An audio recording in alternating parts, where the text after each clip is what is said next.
I said this is my favorite story that I've seen in a long time because it keeps on getting crazier and, well, of course I'm doing an update, so yeah, it's gotten crazier. Sam Bankman-Fried, okay, our good old head of FTX, and boy, I've been listening to a bunch of different streams on this by some crypto people who know the space a lot, and yeah, I got quite a few things wrong in the beginning, but like I said, I'm a rank amateur when it comes to this stuff. I'm learning all about crypto, trying to understand the market a little bit better in order to, trying to suss out any of the thieves that are out there, like somebody who made $16 billion just disappear, 2 billion of which there's no accounting for it all whatsoever. Him and his cuck harem out in the Bahamas.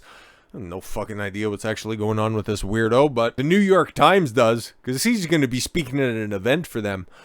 Yeah, you heard that right. A guy who laundered, stole, misplaced, whatever the fuck you want to call it, $16 billion. $16 billion. He's got a speaking gig at the New York Times, and they're just acting like it's business as fucking usual, okay? This is like hot off the presses, okay? And it's so wild, we just might as well start reading it, because I don't even know what we're doing here at this point. Very funny. New York Times stock has gone down after this announcement. Strange. In the weeks since crypto exchange FTX collapsed, questions have swirled about everything from risk management practices at Sam Bankman-Fried's companies to who might be the next domino to fall. Not Binance. Binance is another, I figured this out as well, and I think we talked about this in the first video. Not the fun cuck one, because that was just fun, and he's a cuck, so lol. But no, Binance is another platform like FTX, and one of the big, probably the biggest adversary in the exact same market. It's an exchange. It's an exchange platform, okay?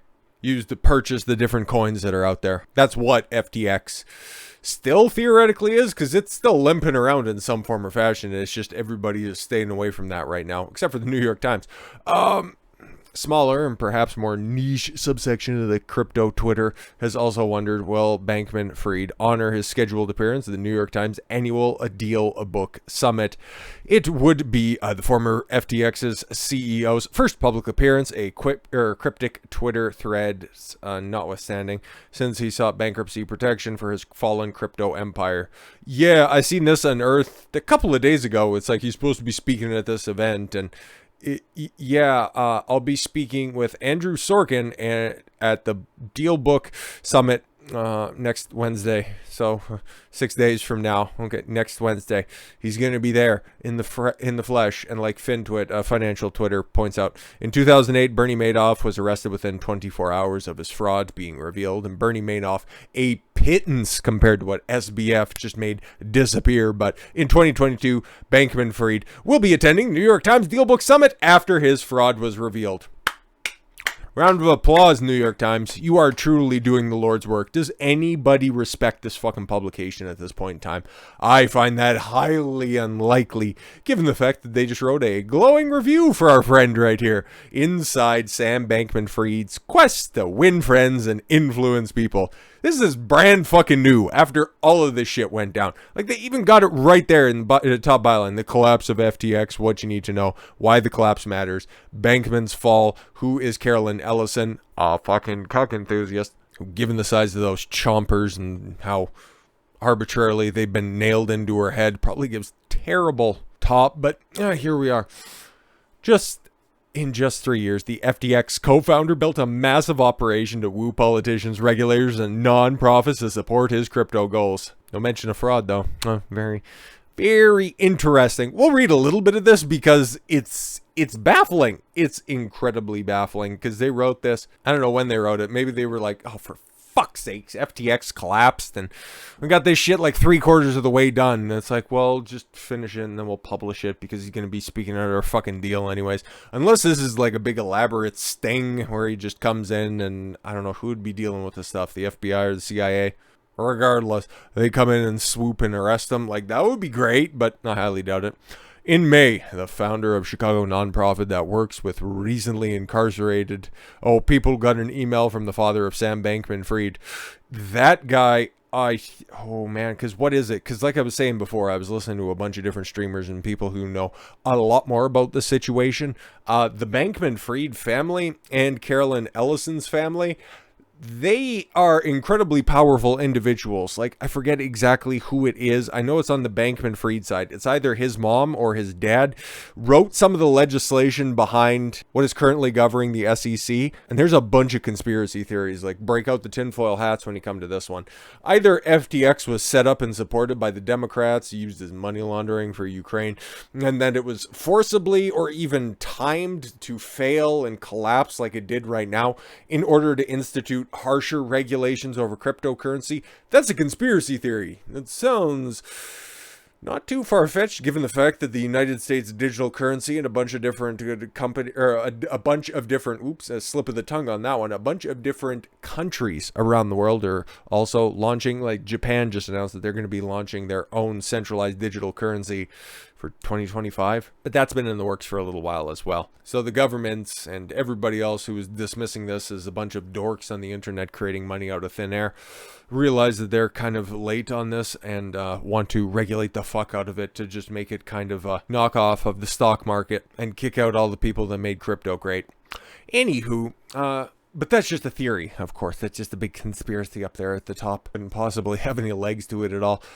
Soon after FTX pledged to give the nonprofit $600,000, a consulting firm hired by the exchange blasted the news to members of prominent think tanks, urging them to praise the program publicly on Twitter.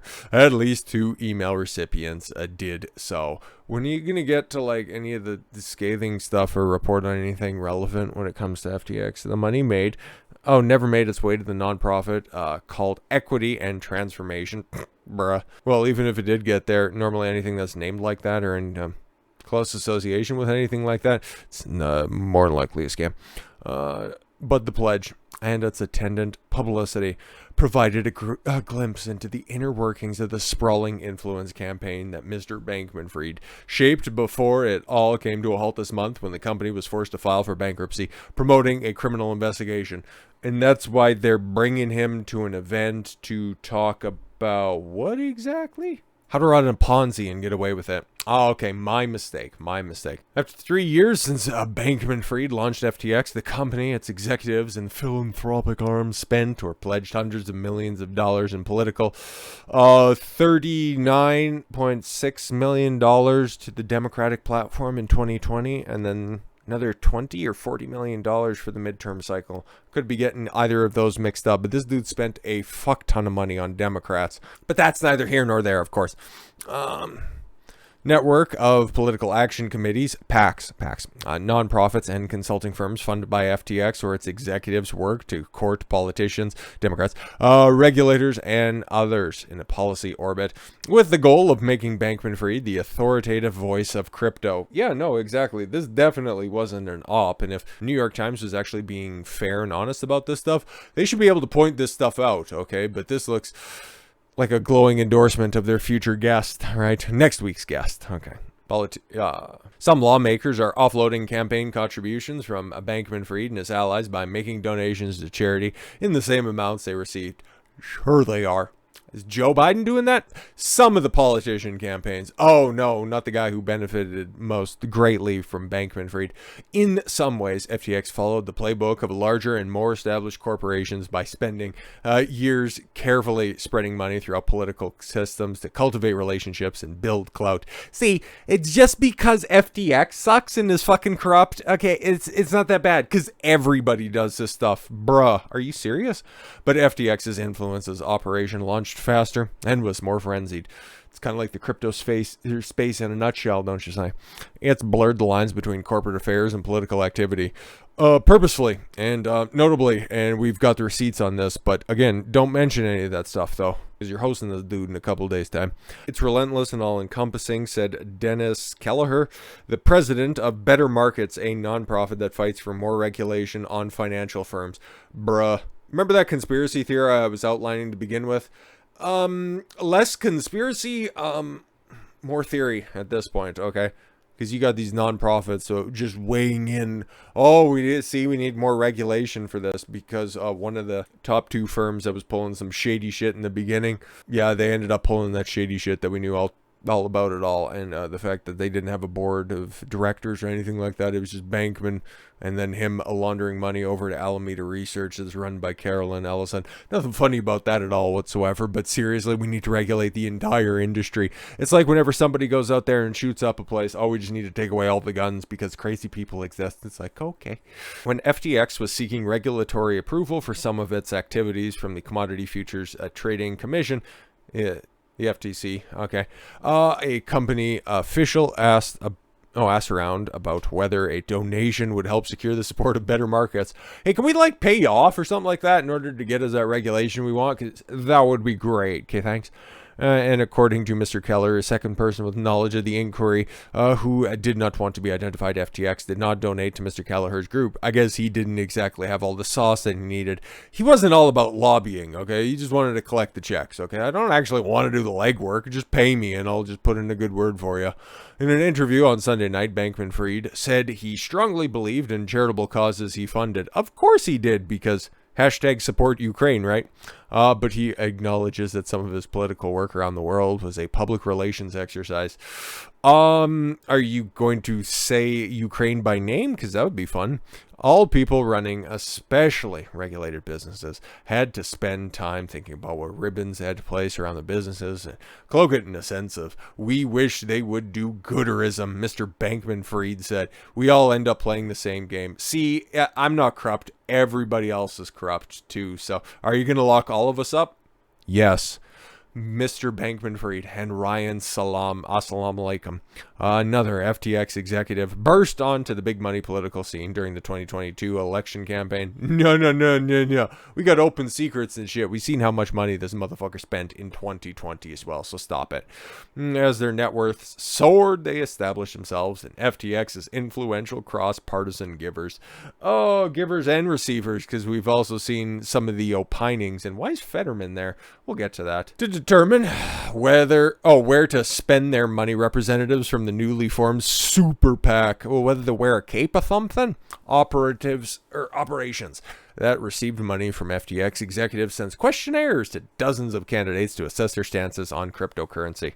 Oh, there's Fetterman. It's like, what's your opinion on cryptocurrency? Duh! Good, we can fund him.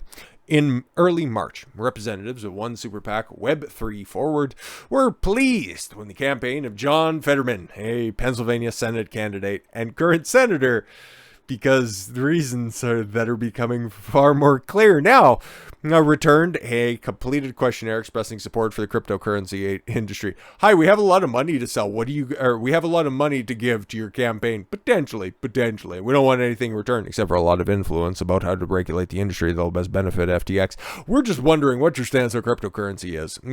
Just asking. It's not like we don't have this big old bag of money over here that's just asking to be emptied.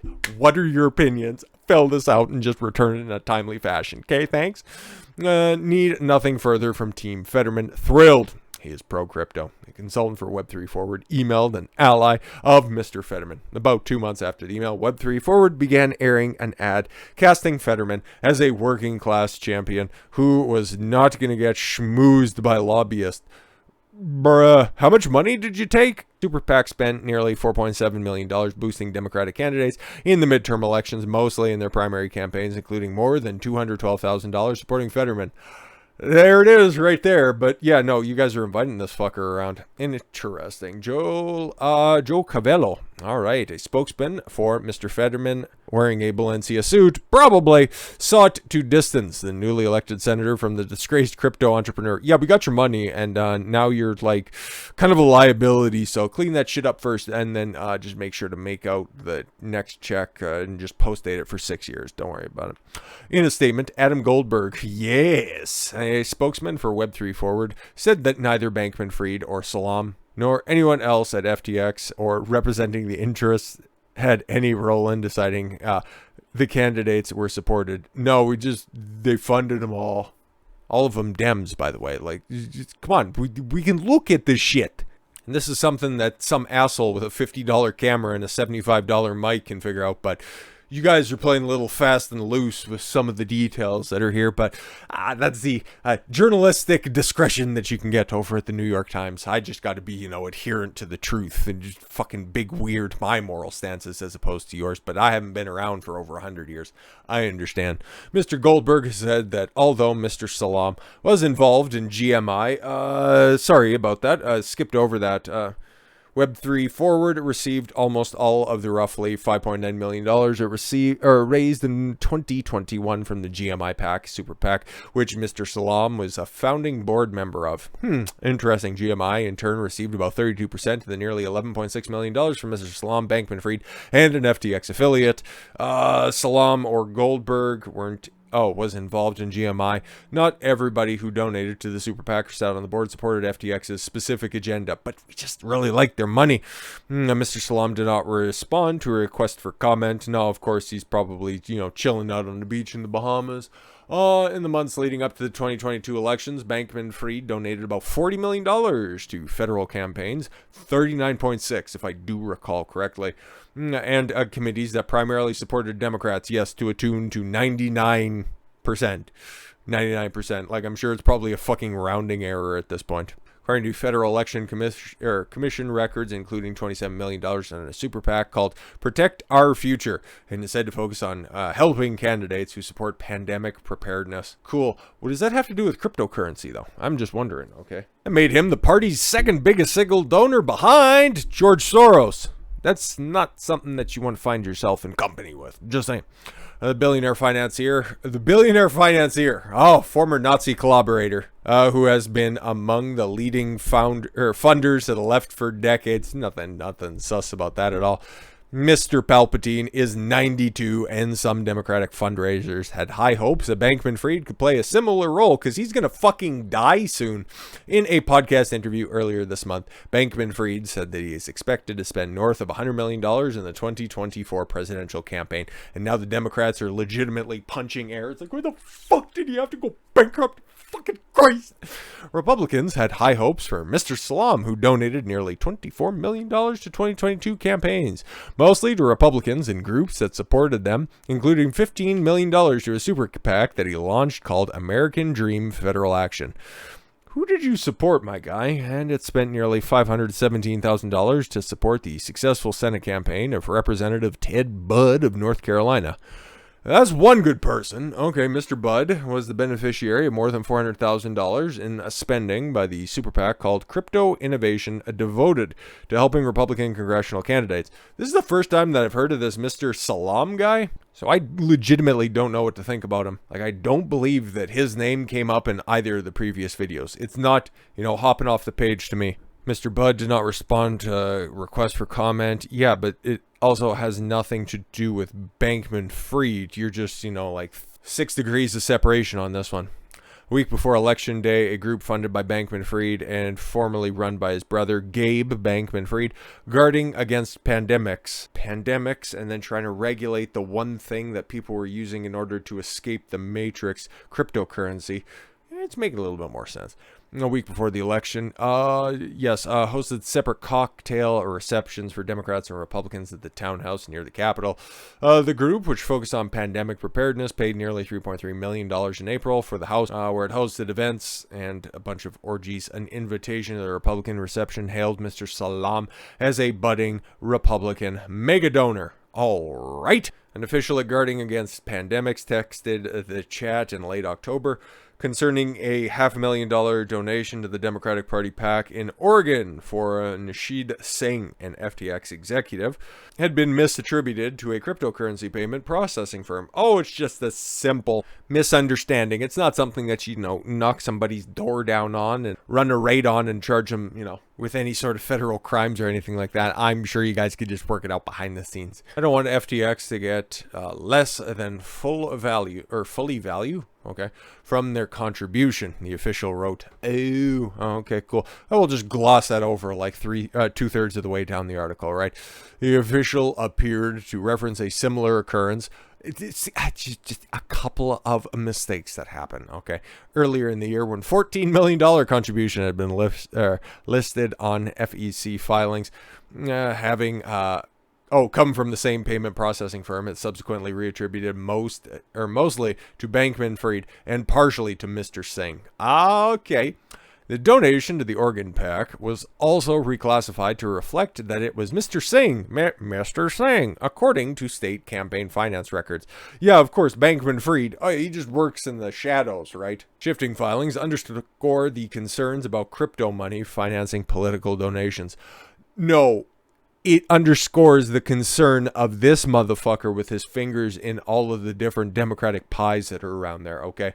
This is the shit that Soros is doing at the exact same time. It's just, his open secrets, open sources, whatever the fuck, his conglomerate isn't this sloppy about this type of stuff. This is what you get with a fucking meth addict, fucking force in the Bahamas in his mega mansion. But don't worry, guys, if you have any questions for him, you can go out there and catch him this Wednesday, the 30th. I'll be speaking with Andrew Sorkin at the Deal Book Summit next Wednesday. Fucking oof. But I'm sure we'll have more to talk about at some point in the future, because this is amazing. This is absolutely amazing. Somebody that can just make billions of dollars go missing and then continue to get booked for gigs. Holy shit. But with all that said, thank you all very much for the gift of your time. I've been Don Consuelo. I want you to follow your gut and get after it. Take care, everyone.